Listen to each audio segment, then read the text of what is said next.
మెదక్ జిల్లా నర్సాపూర్ నియోజకవర్గ పరిధిలోని వెల్దుర్తి మండలంలోని మంగల్పర్తి, మానేపల్లి, యశ్వంతరావుపేట్, మన్నెవారి జలాల్పూర్ గ్రామాలలో రంజాన్ వేడుకలు ఘనంగా నిర్వహించారు. రంజాన్ మాసం పురస్కరించుకొని నెల రోజుల పాటు ఉపవాస దీక్షలు చేపట్టిన ముస్లింలు గత రాత్రి నెలవంక దర్శనం ఇవ్వడంతో నేడు రంజాన్ పండుగ జరుపుకున్నారు. ఉదయం ఈద్గా వద్దకు చేరుకున్న ముస్లింలు ప్రత్యేక ప్రార్థనలు చేసిన అనంతరం ఒకరికొకరు ఆలింగనం చేసుకొని రంజాన్ శుభాకాంక్షలు తెలుపుకున్నారు.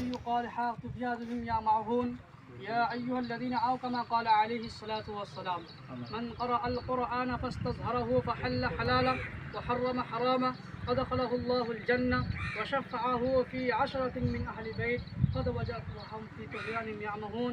الله أكبر الله أكبر لا إله إلا الله والله أكبر ولله الحمد.